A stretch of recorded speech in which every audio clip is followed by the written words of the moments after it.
All right. How's it been with Knox? Pretty good. What happened? He got pneumonia or something? He had pneumonia. What did he not have? I know. So he got that bad luck with this guy. He's been pretty sick, but he had pneumonia about 4 weeks ago. 3 weeks, right? Yeah, and then And then we went out of town. yeah, so he stayed in the ER one night, like watch him, give him fluids and all that Yeah. stuff. He had a really high fever. He had a fever. Was like spitting up a lot and coughing. And so yeah, we took him for follow-ups. They took a look at his lungs. They cleared it.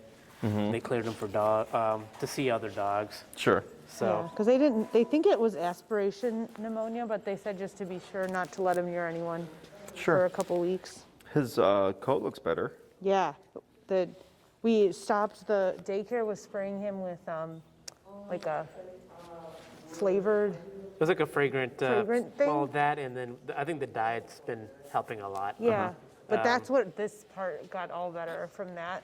After he spent like 2 weeks away from everyone, so we Oh, figured out like all these. so he had like an allergic reaction to whatever they were spraying on him? Yeah. So he can't take like anything unnatural flavoring, Sure. and it seems like it was the chicken. But we don't know. It could have been the beef in the food because it was chicken Yeah. and beef. No, his coat looks a lot better. Yeah. Yeah, he was pretty splotchy probably when you saw him. And Yep. his ear infection's gone. His skin infection's gone. Yeah. Good. All right. Been a tough couple of months. Yeah. Anything else? No, he's been doing pretty well with his training. His walks, especially this past week, been pretty good. I barely have to pull this thing out. Like he stays with me mostly the entire time. Okay. We're still working on when he sees other dogs approaching on a walk. So his new thing now is just to like lay all the way down and wait for the dog to pass. He used Okay. to sit. It's very weird. We didn't ever tell him to. We would stop, right? So maybe that's why the sit came in. But the laying down is very strange. Okay. That seems to be his new like way to cope, like his energy, just Sure. to lay down and not. I mean, that's better than him jumping or Okay. like lunging. So we're okay with that. But yeah, overall, like he's been pretty good with place. I've been practicing that. Okay. The come command, he's been doing pretty. I mean, it's going to take a little bit longer for that, but yeah, overall, I'm pretty happy with where things are. Okay. Is there anything in particular you'd like to work on today? I thought we brought a toy. We that wanted to work he on hasn't seen in a while. like for him to give up, Oh, releasing like an object? releasing. Sure. Yeah, so he still has a habit of like sniffing around a lot and then eating and putting stuff in his mouth. Okay. And so we wanted to, and then even with like toys and stuff, just to, like let him know like when we say to give something to like just release it. Okay. Because they found a bunch of pieces of something in his stomach on both x-rays. Oh, And really? what we figured out is he's been just like eating little pieces of his toys that he can get off of them. Sure. And he just eats them. And even if when we see something like he's chewing, when we say like let it go, he'll like quickly swallow it. Yeah, 'cause he Yeah. just He knows like we're about to take it. Sure. So- What objects did you bring for it to work with? So one toy that Did we bring it? is susceptible to be broken a Yeah, lot. this is the one we took from him because he was trying to basically eat it. Sure. So he hasn't seen it. Let's look at him. I know. I just saw me. So He was like, this "Oh, is like a that high thing." value one because he knows he can break this. Okay. And he loves like And he destroying hasn't things. seen it in a few weeks. Okay. And Now- there's another one too, but Is this an object he would have again, or is this an object that you've kind of just? Yeah, he's never going to have this one again. Okay, but this is just so that we can use it. We Yeah. just know he wants it really Okay. bad. So we're gonna do, and then do I see treats in there as well? Yeah, Okay. May I see the treats? sure. Oh, well, it's not much, but they're That's there. okay. We don't need much. Oh, we have a toy he's going to see again in here too if we need it, but All right. So what we're gonna do here is, what's his food drive like? hi.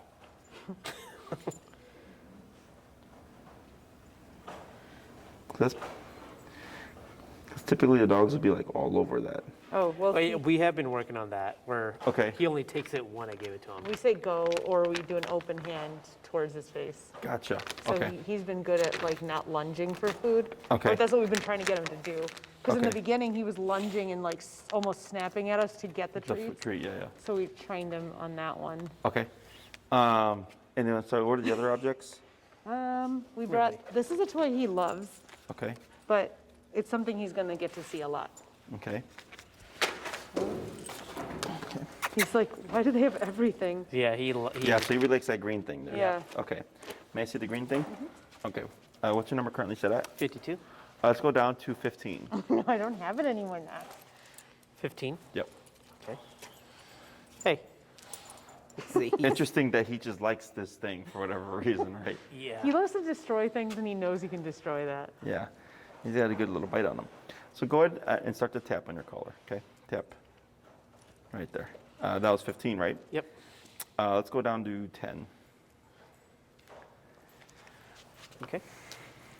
Okay. What was that? Get it. Oh, yeah. Get it. So here, I know he's not going to have this, but we need something that he's going to be very interested in. So I'm going to let him put his mouth on it because I told him okay, right? Okay means you can have it. Get a boy. Good. Yes. Oh. And then tap. Good. Oh. Yes. Okay. Get it. Oh, get it. Yeah. Get it. So what we're doing, the reason why we're going super low is we're trying to keep Knox engaged. Oh. Oh. Yep. There you go. Yes. Go get it. Good. So I'm giving him permission to have the object again. And the tap currently has no cues on it. Okay? So here what we're teaching is disengagement first. Okay? So if I say leave it or drop it, and I come in too hot, and I know it'll make the dog disengage, if it's too high, he's going to lose interest completely. And we're trying to keep the interest, but shape the behavior of when I say drop, it means release what you have. But also when it comes to applying this to stuff he finds on the street. So like, let's say he finds a chicken bone, and you start to remote him to release the chicken bone, it'd most likely make him eat it faster. Yeah. Right? Because he doesn't want to give it up. So that's why we teach disengagement first, so that when we get to that point, if I have to remote him for the chicken bone, he already has an idea of what he's supposed to do, which is spit it out. Okay, so we always take something the dog really likes. That's what I was going to see with the food, using the pressure to get him to back off. So we're going down lower because we want to keep him incentivized, but at the same time establishing control. Okay, so what we're going to do here. We have our really long leash too if we need it. Okay. We'll use this ours here so that yours doesn't walk out looking like a teddy bear with all the fur that's around here. Okay, let me take this one off here. Break it. Break. Oh, hello. Where you going, Knox? Here, bud. What's this? What's this? Go get it. Go get it. Good. Just gonna let him have fun with this. What you got? What you got? Come on. Oh. It's okay. So here, just hold it, and then you're gonna cue drop, and then you're gonna tap the button. Okay. So what I'm gonna do? Oh, like say it? Okay. Do it then. Give me, buddy. Give me. Okay. So what we do? Good. Drop. Tap. Tap. Attaboy. Yes. Come on. Is we're making a game of this. Yep. Hey, what you got? What you got? What you got? Come on. Yeah. Come here. Drop. All right. Good. Yes. Break. Did you tap there? So when I cue Yeah, I drop, did. I tapped when he said drop. Okay. yeah. When I cue drop, we're teaching him to release it. Come here. What's that? What's that? What's that? What you got? And I don't want to do this too much. Come here. Hey, what you got? Yeah, boy, what you got? He's like, yeah, I didn't know I'd get to play. And I don't want to today." get him paranoid that every time I touch it, it's going to be an immediate release. Yep. What's it? Yeah. Good. Good. Drop. Yes. Oh, Break. I didn't even press the button. Go get it. He did it. Come on, bud.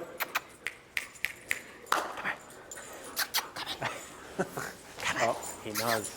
He's like, I want to chew it. I want to chew it. I want It's to okay. chew it. Good. Yeah, boy. What you got? What you got? Yes. Good boy. Oh, what's this? What's it? Oh, what's this?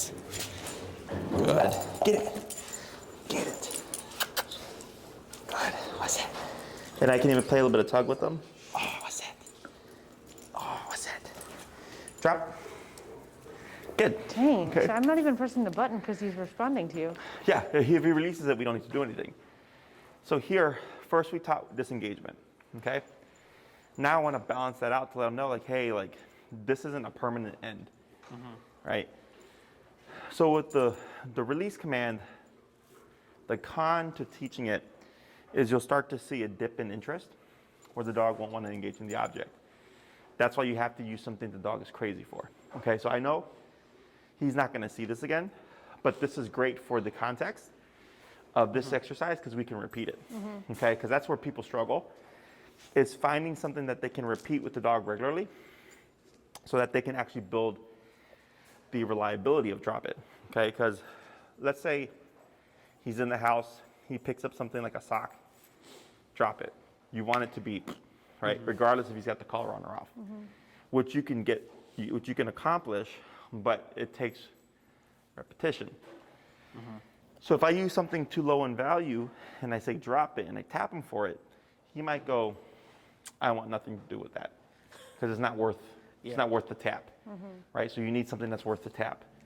So here we just taught him using, were we at 15 earlier? Yep. And you see how big of a reaction it was at 15? I don't need that much. So we went down to 10. And at 10, he's able to calmly disengage, but at the same time still be incentivized to respond to it again, okay? So now we make a game. So here, I throw the object, I give the release of okay, break. That tells Knox this is now up for grabs, okay? So when we say drop it, it means release what you have and it's off limits until I give you permission again, okay? So here, when I say okay, break, he can have it, and then when I say drop it, he has to relinquish it. So we're practicing that game until eventually you've done this thousands of times that one day he has something, you say drop it, he just spits it out, okay? The next time he grabs a rat.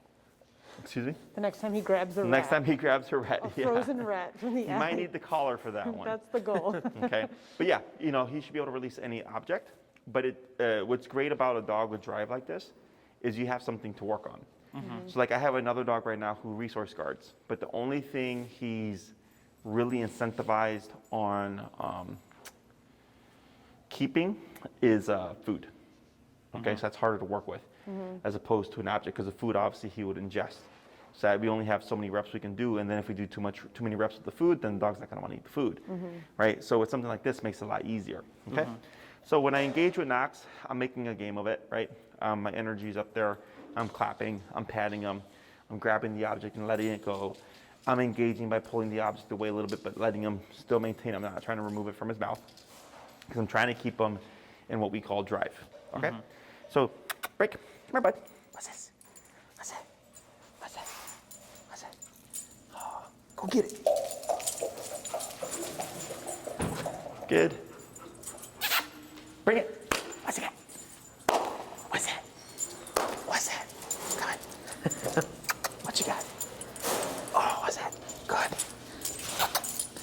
Come here. Good boy.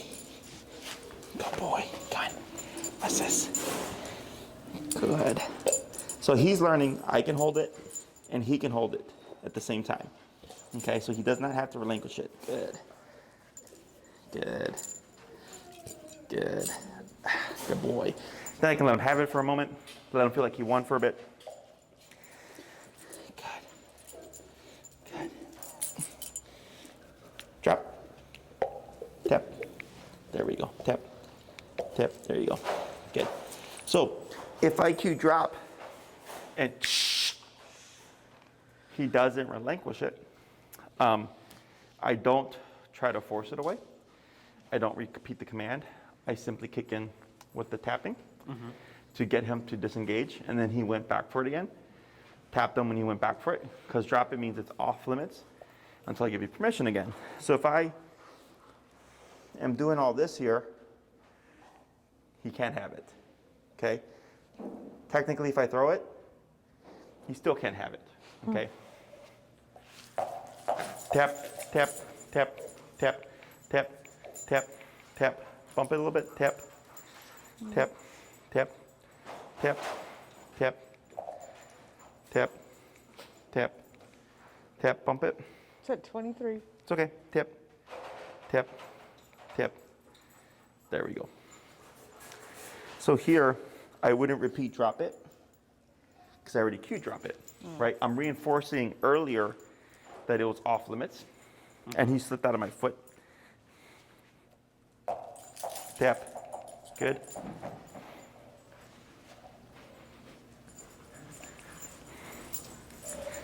Tap. Tap. Tap. Tap. Good. So as long as that drop it is in effect, it's a default. You can't have that. Okay. But when I say, okay, break, now he can have it. Does that make sense? Yeah, that makes So it's very clear rules. So I'll have you try it with him. Okay. Go ahead and go towards him. You can grab the ball. You can engage with him a little bit. You want to go first? Bud? Oh, sure.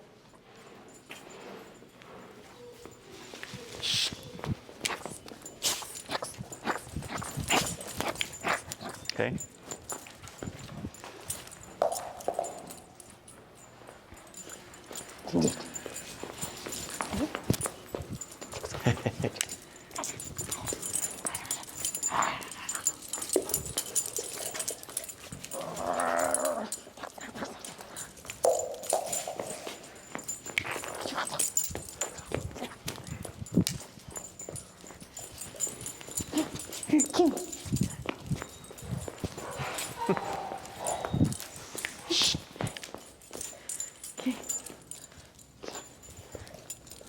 Good.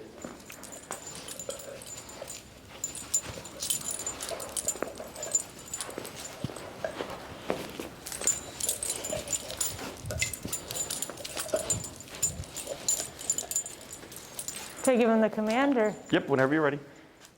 drop it? Tap, tap. There you go. Good boy. Good. So now it's off limits, right? Now keep your hand relaxed with the object, like that. So here, our tendency whenever we remove something is to hide it. I always keep it right there, okay? Because we want to see, is he registering that once he surrenders the object, it's off limits? Because then a lot of dogs you'll see, they'll back off, and then when it's down, they'll be tempted to go for it again, okay? So go ahead and like move it around. Yep. Good. Move it around a little bit more. Good. And you're going to release and So then this throw. this is all Release normal. what? We just don't want him to lunge at it, right? Yeah. Okay. So here, when it's dropping, I don't care that he looks at it. I don't want him going towards it, even if it's just a sniff. You want him no touch of the object. Okay. So he can watch it and all that stuff. That's perfectly fine. But until you say okay, break, he cannot put his mouth on it. Okay. So go ahead and say okay, break, Okay, break. and throw it. Go get it. Come here, Knoxy.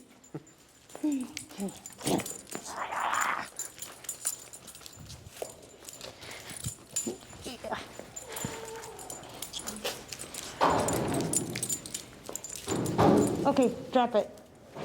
Tap. Good. Good. Right. So it's okay. Move it around a bit. Okay. And what you're going to do is go ahead and step on the leash on the side over here. Good.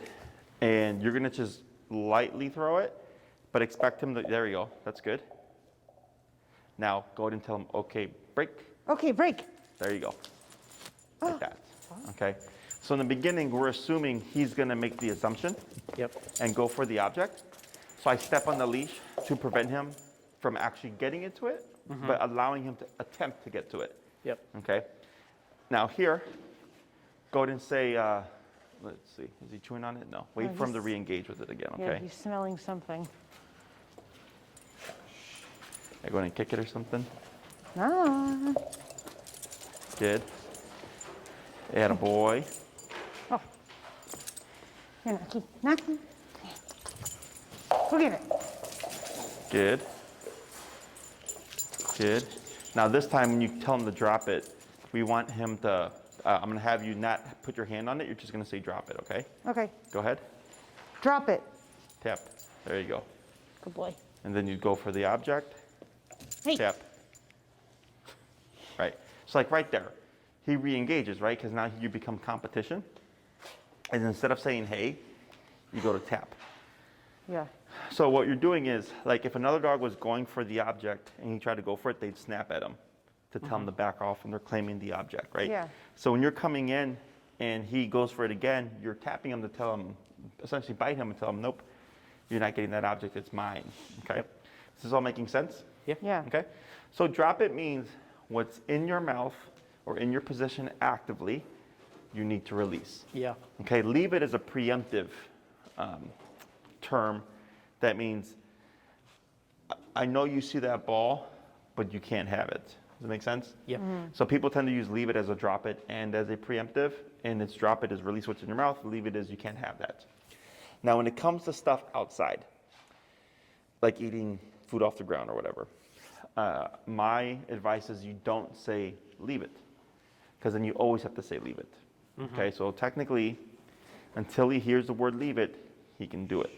So for us, if we know the speed limit is 70 miles an hour, and we go past 70 miles an hour, and the assumption is if I get caught by a police officer, I'm going to have a consequence, right? So you just know to not go past 70 miles an hour.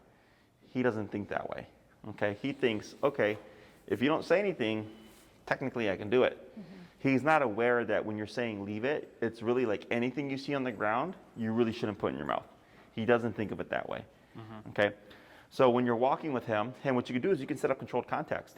Go out, take some food with you, and then like plop it down somewhere, and then come back, but preemptively shorten your leash,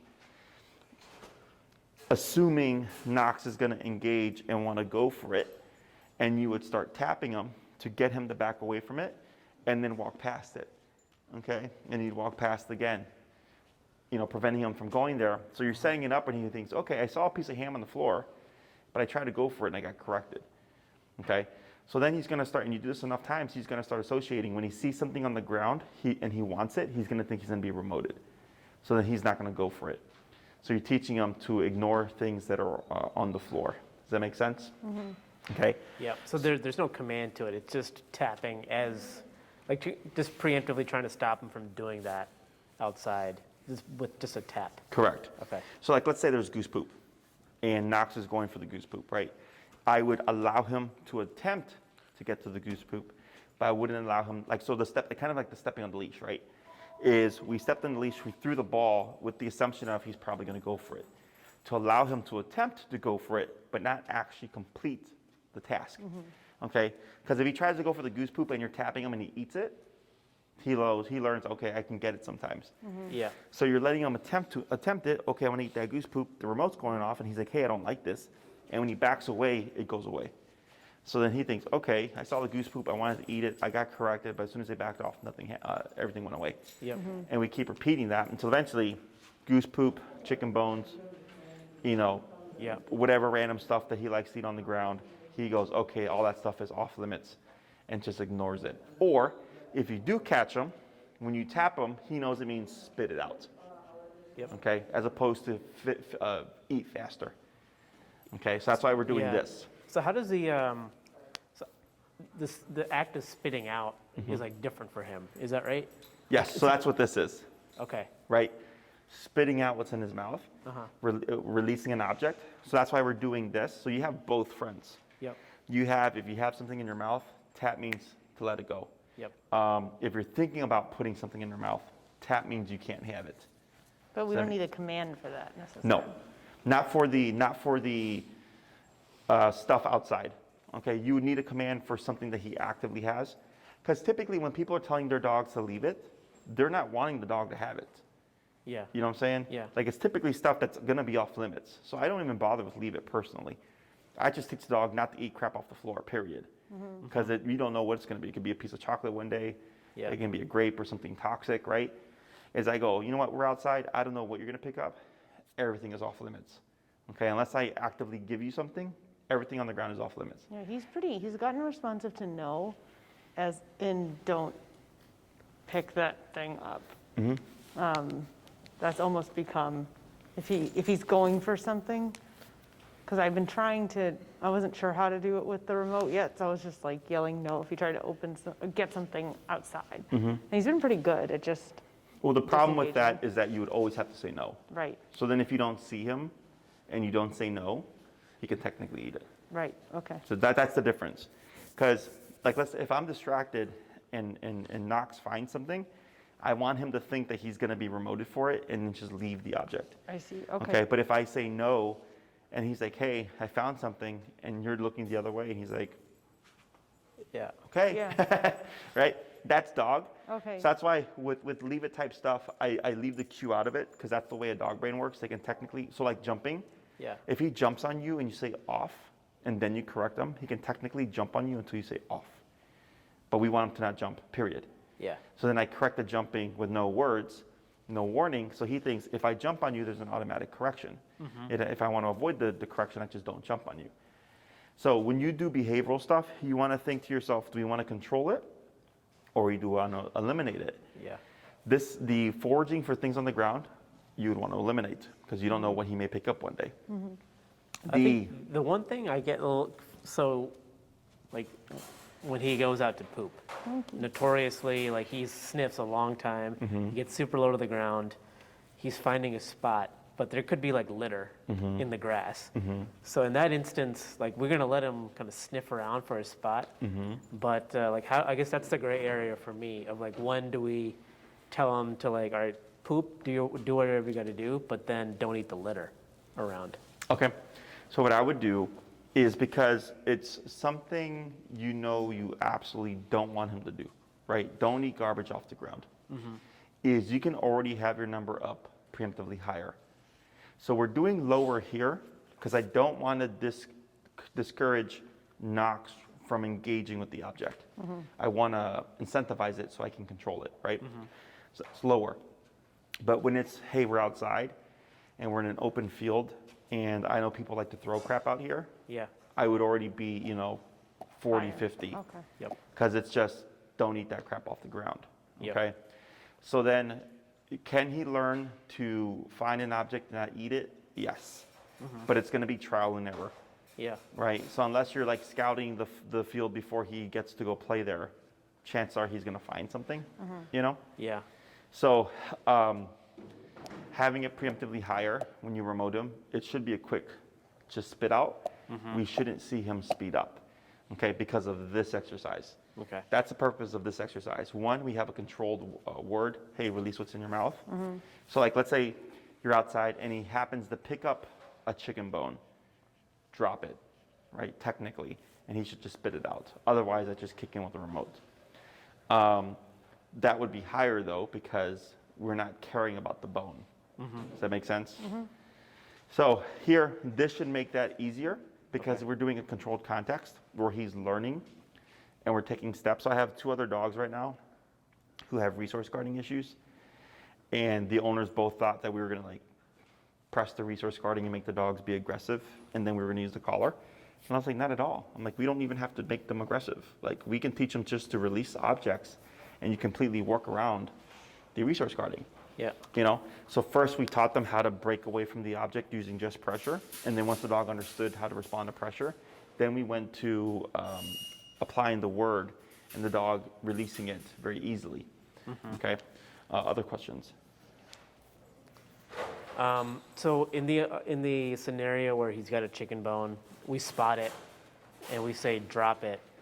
I mean, would we expect him to like kind of open his mouth? We can kind of reach in. No, spit it out. He just spit it out on his Yep, own. tui. I mean, could get stuck, then you have to put your hand in. Yeah, yeah. Yeah. Yeah, if I don't ever want to have to put my hand in a dog's mouth, the dog should know to release what's in his mouth, right? So like, let's say, does he chew on any kind of no hides or bones or antlers or anything like that? He's not allowed to. Just 'cause like allergies. just like one It's of like these. these impenetrable toys, Yeah, these kind of like things, really just with hard like things. plastic. Yeah. Sure. That's all he does. So like something like that, if he will put his mouth on it and then you tell him drop it to spit it out. That's why right now I said don't always do it with your hand on it. Sometimes tell him to drop it with just the object in his mouth. So he's not becoming dependent on needing your hand being present in order to release. Yeah. okay, which he was having a harder time with. So like when I threw the ball and he pursued it without permission and he kept trying and you were tapping and you said, I'm at 23, right? But he kept going for it because there was nothing there to really give him direction. Having my hand present made him think like, okay, your hand is now in control of the object. Yeah. Whereas when it was just him, he had a more difficult time. So that's why when you practice this, you would practice both ways. Okay. You would tell him drop it when your hand is on the object, and you would tell him drop it when the hand is solely in possession by him. So he learns how to release it more Yeah. quickly. Or only, he's,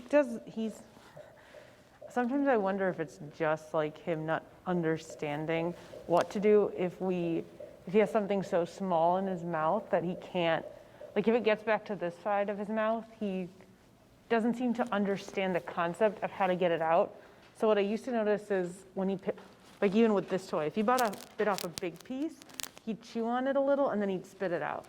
But if he bites off a little piece, he chews on it a little and then it gets to the back of his throat and then he just swallows it because he doesn't know how to get it out of his mouth.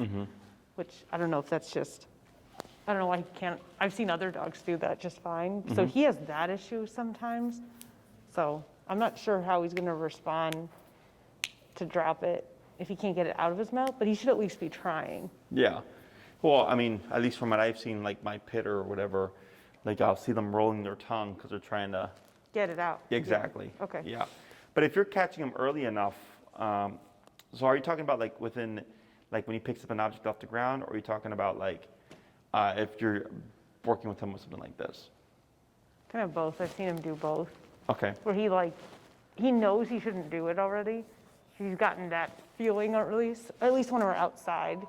Because anytime, even before we're coming to training, we'd be pulling him away or shaking his, like I used to open his mouth and shake it out when he was a puppy because he would just like pick up every little thing that he saw. Sure. So now he's gotten in the habit of like, if he thinks we're coming for him, he just tries to get it to the back of his mouth. And then if he changes his mind, it's already too late because once it gets like past a certain point, he just like doesn't know what to do. Yeah, I mean, at home, like, he's going to break off a piece of that. He'll chew it. We'll see him, and we tell him to drop it. And we'll kind of walk towards him. He'll immediately start running away, and then he'll, like, think it's a game, and then he'll, like, forget that he's chewing something, and he'll swallow it. You know, so it's that's a very common scenario that we see with him, is that he thinks everything is a game, and that we're chasing him, especially when he's got stuff in his mouth. Sure. Yeah. Well, this should solve it. At least he'll know he's supposed to drop it, so maybe he won't run anymore. Yeah, that's where the practice comes into play. Yeah. So in the beginning, whenever you're going to give Knox an object to chew on, I would suggest you have the collar on.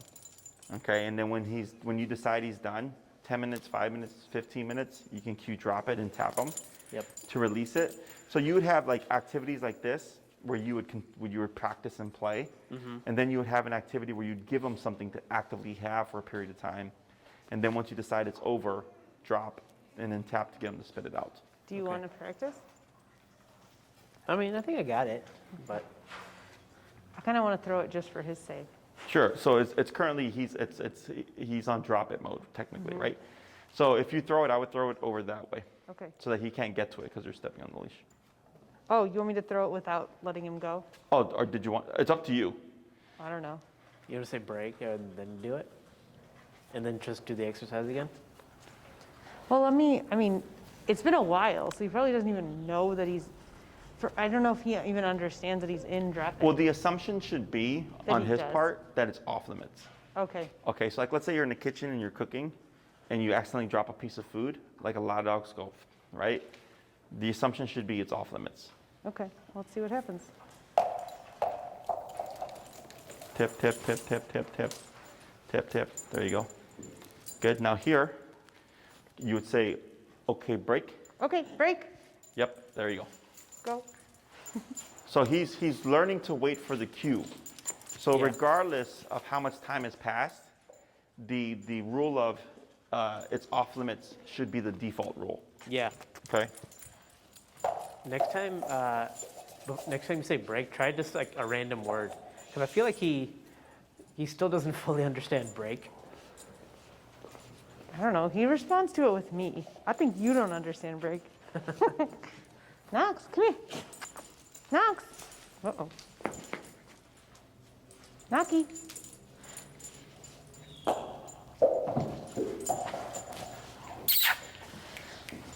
Knox, come here.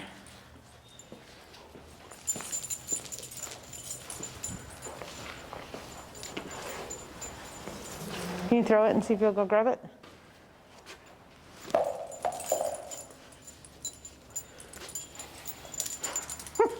And this is probably because of Yeah. the tapping, Okay. is he's losing interest. So that's the problem. So if we have a dog that's got really high drive, it's easy to work with because they want to work for the ball. But for like the average dog, after so many reps, you'll start to see them disengage. Yeah. So here, I would keep tabs like on how many reps you can do. You know, if you start to see like, yeah, usually around 10 to 12 reps, he learns to, like he just disengages.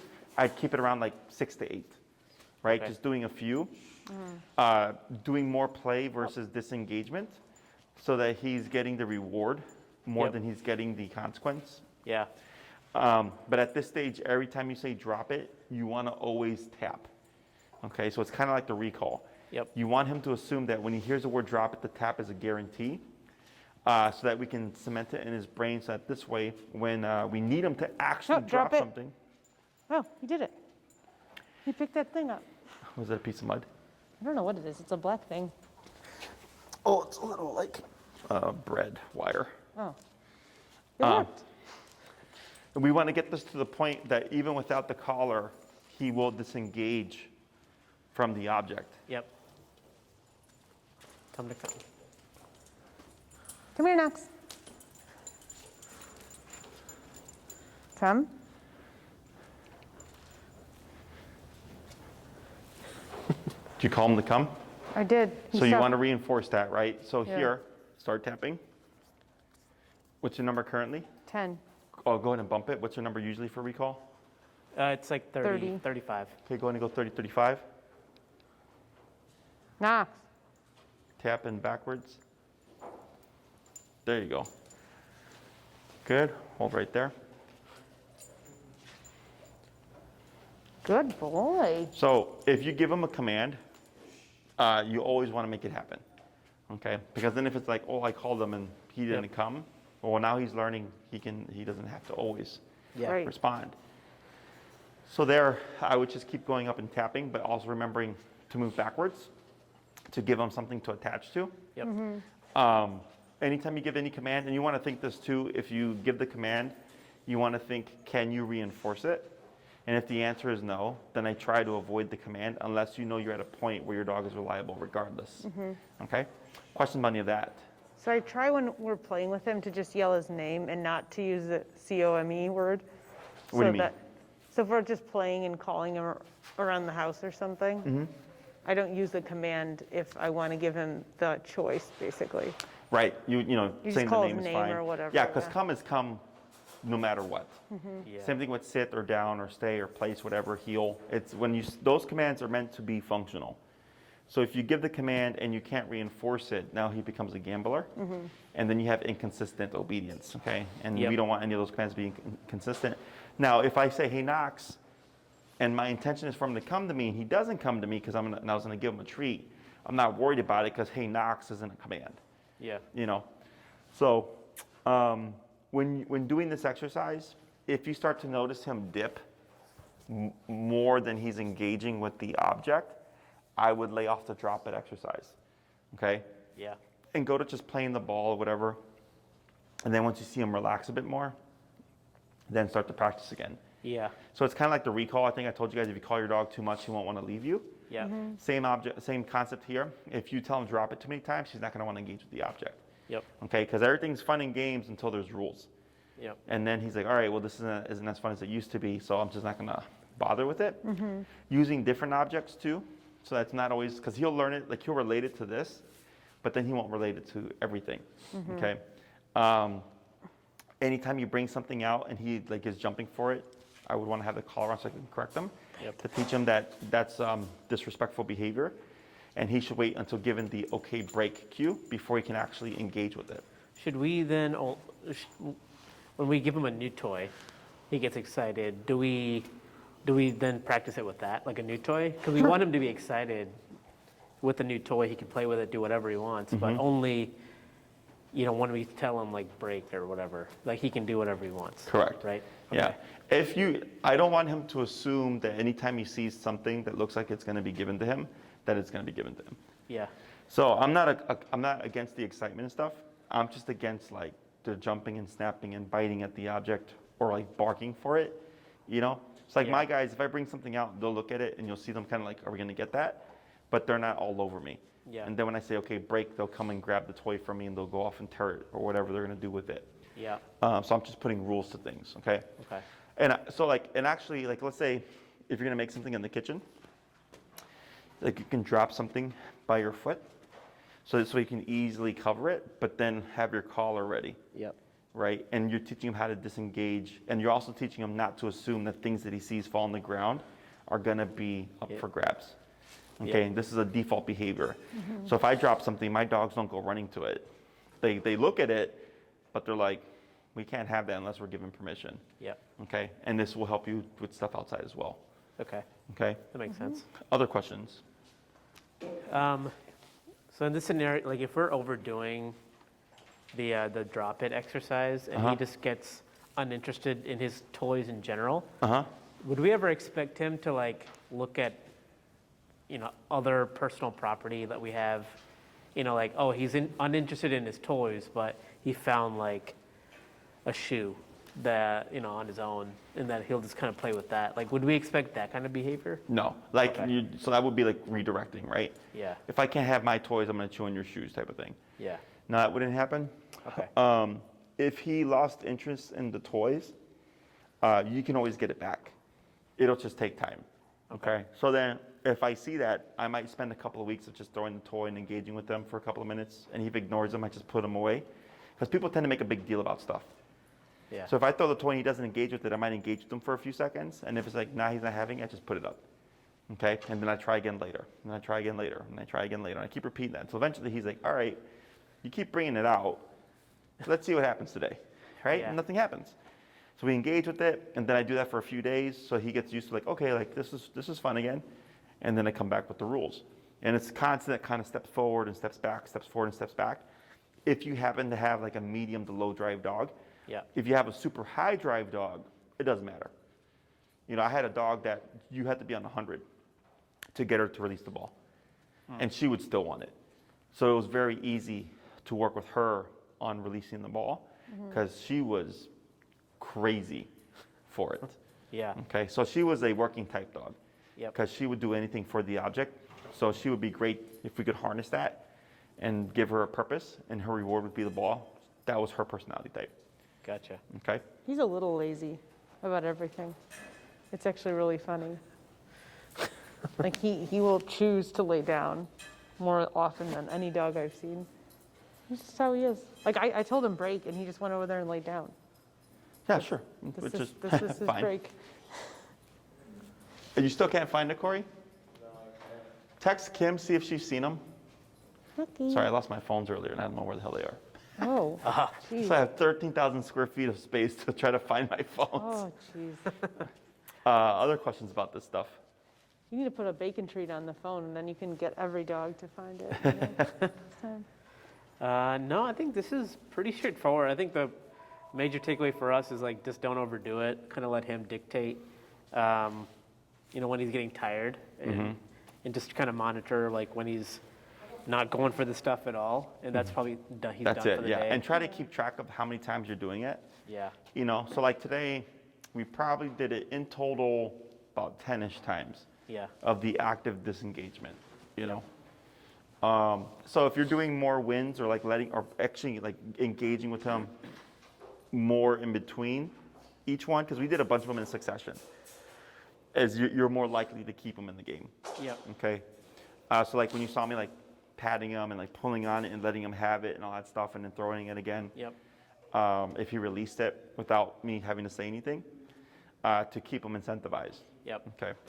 And then keeping it low, always go down to 10. Yep. Work your way up if needed, but starting super low so that we can keep him interested and he doesn't view it as like a punisher. Yeah. Okay. This is lots of time and repetition. Yep. So I don't think you're going to get this done within the week. You'll get him to release the object quickly, but getting it to the point where you can tell him to drop something, regardless if the collar is on or off, is what takes time. Yeah. And you can also pair food here, and I would actually encourage it, is if you tell him to drop and he spits it out, you can feed him, him food. to condition, right? Drop, tap happens. Once you do it, food happens. And it helps kind of incentivize that a bit more so that you're more likely to get reliability off collar as well. Okay. Okay? Other questions? And the other scenario, like, so we're back outside again, and he's got something in his mouth. I tap. What if he comes, like, is it normal for him to, like, to assume that, oh, he's tapping, he'll come to my side then? Yep. Like, that's part of it too, right? Yeah, so like, is he supposed to do that? No. Yeah. So like, for instance, if I'm at the field and my dogs are off leash and my pit is gonna eat goose poop and I tap her for eating the goose poop, you'll see her jump away from it but continue sniffing around. Uh-huh. So she's learned that the tap doesn't mean get over here. The tap means stop what you're doing. Yeah. Okay, now if I were to do an overhit and give her like a 90 tap, she'd most likely run to my side. Yeah. Okay, because she's overcompensating for the heavy hit. Okay. So then, you know, it's once you learn Knox, like you'll get a feel for it. If you tap him and he responds by spitting it out and coming to you, I would not praise him. Because then he's going to think that coming to you is part of the answer. Okay. And really the answer is just spit out what's in your mouth. So then do we play with the number? 'Cause so like outside his number's around 52 right now. And if he's doing whatever, he's got something in his mouth, we tap. Like, would we want to lower it just to like let him to know like, oh, I just drop whatever. Depends on what it is. Okay. So like, let's say you set up a controlled context and you throw some treats on the ground and you know he's not going to have an allergic reaction to them, right? Yep. Is that if you started low and you worked your way up, it wouldn't be a problem there because you know what it is. But if it's like he got something in his mouth and you don't know what it is, Yeah. do you want to gamble that, right? Yeah. Because when it's picking crap off the ground, I don't care whether he likes it or not. I just want him not to do that. So it doesn't matter number-wise Yeah. that it be the appropriate number because it's just don't pick up random stuff off the ground. Yep. When we're playing with each other and I don't want him to disengage and want to keep him wanting to play, Yep. the number is important. So that's the difference. Yep. Got Is it. when we're trying to set up controlled stuff, we always start low, work our way up. But when we're dealing with uncontrolled stuff, and it's like, hey, I don't know what's in your mouth, but spit it out. Yep. That's where we're at a higher number. Gotcha. Okay. Other questions? That makes sense.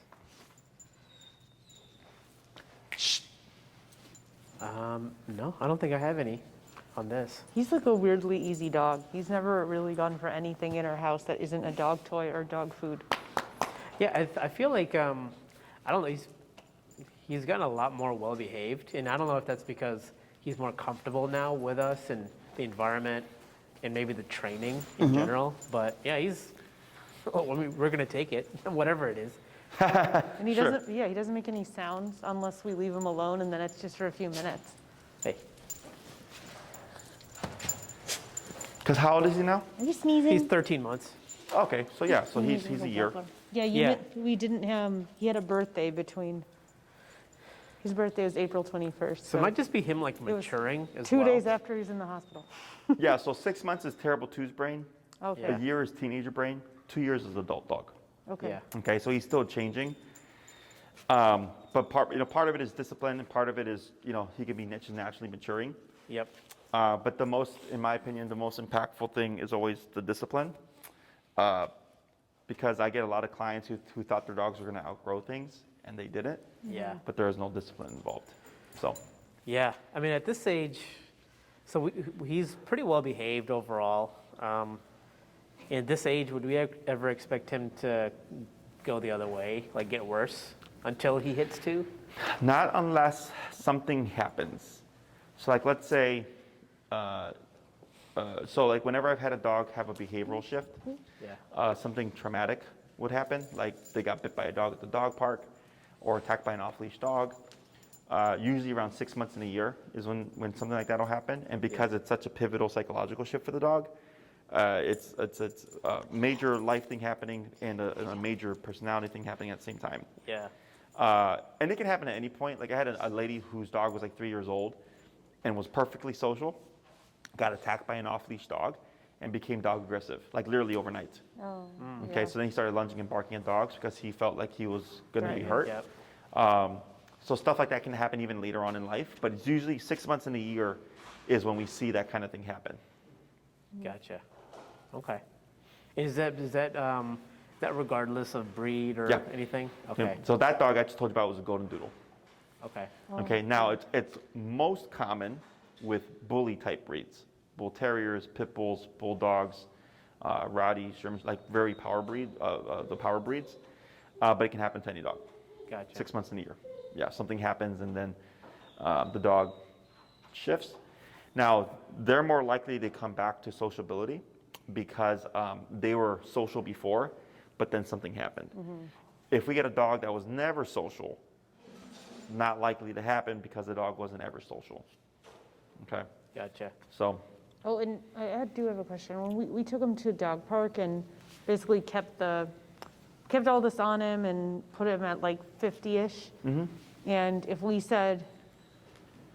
saw a dog getting really aggressive with him, we would press it and he would back off. Wouldn't use any command or anything, but he was doing really good with that. And he didn't even come back to us. He would just like step off. So is that the right way to, because he would go back again. yeah, He just you're like, just saying that's too much. yeah. And it was mostly what other dogs were doing to him. Because he was actually, there were some really aggressive ones there. Like, I don't know if this is normal, but one of the dogs was grabbing the others by the neck and then like flipping them onto the ground. Yeah, So I hadn't seen that a lot. Like I've seen a lot of dogs like bite on the necks and then one will like lay down and turn over on purpose. But yeah. hadn't I seen mean, one it's flipping. not common, but it's a It looked like the human equivalent of like throwing Throwing someone a over dog your on his back. back. Yeah, I yeah. was like, this is weird. So we pulled him off that and he was okay. sure.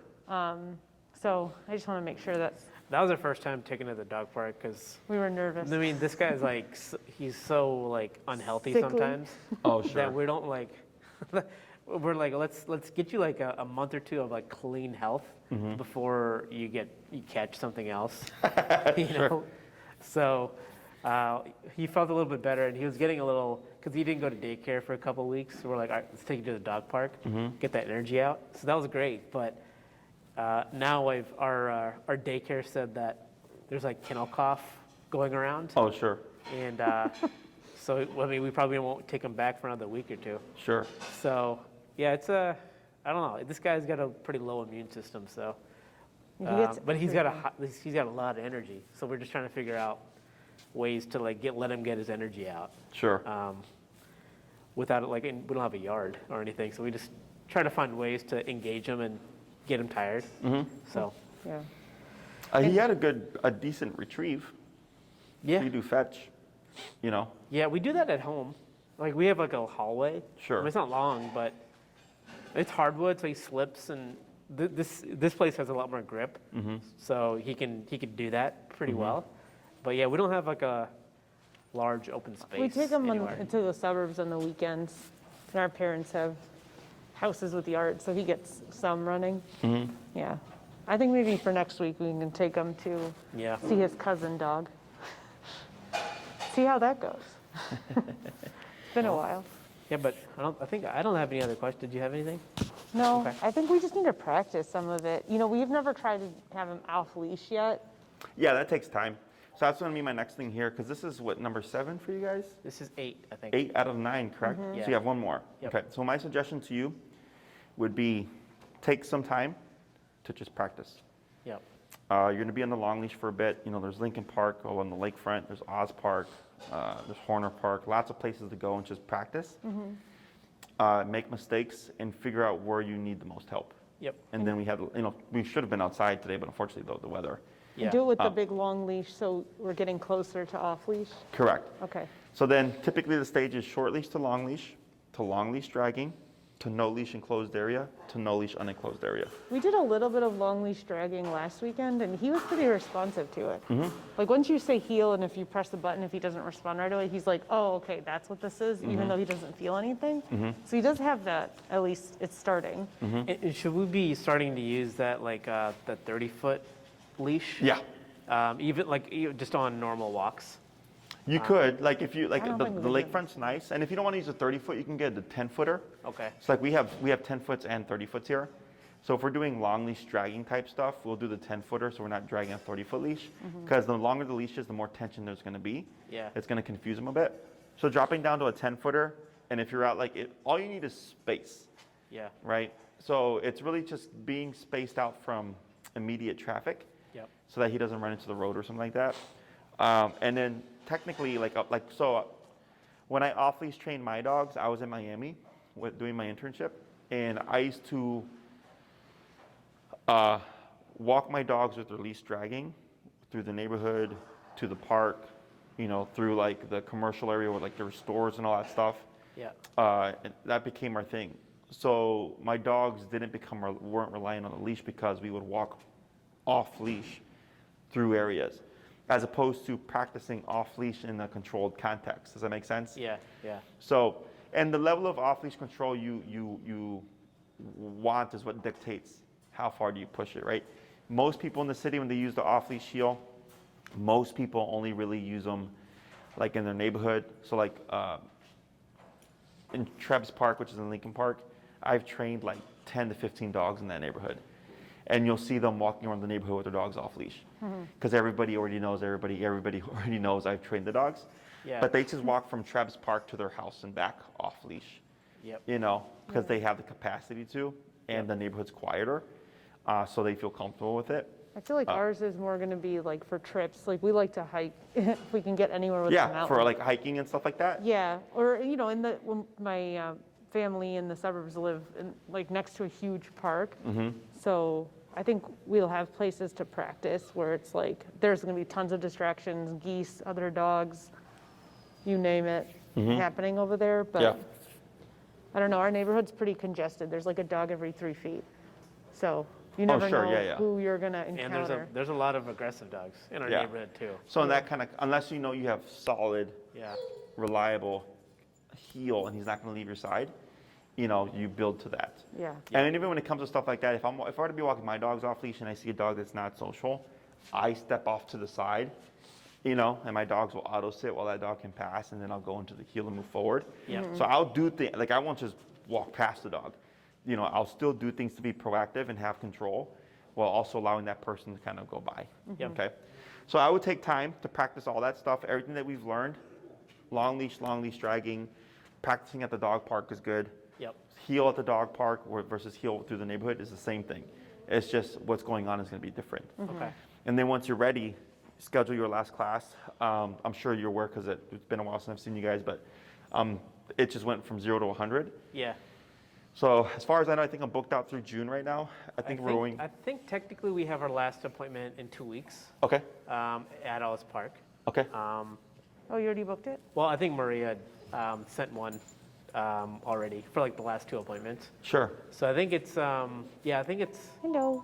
it's in 2 weeks. So we'll have like a couple Hello, weeks to Knox. practice and do whatever. Sure. And then we'll probably just practice our questions or issues that we just want to refine. Is that what the last sessions usually is? Yeah, I mean, it can Sit be, on typically it's like an overview for a lot of people, making Okay. sure we're practicing everything correctly. Okay. Because people will forget stuff. Or if there's like something that comes up and like today you wanted to learn how to teach them drop it, right? Yeah. Are you Then really if I trying can to teach sit- it within the Oh, class, I'll gosh. be like, yeah, we can do that. Okay. Otherwise, if it's something that's more complicated and takes more time, like I'd let you know, like, yeah, that's going to take a few classes. Gotcha. Okay. Okay. Sounds good. He just tried to sit on me. Did you see that? Well, appreciate it. Yeah, no worries. He's doing good. He looks good. Yeah. Looks a lot better. As soon as I saw him, I'm like, this doesn't look like the Knox I remember. Well, that's good. I mean,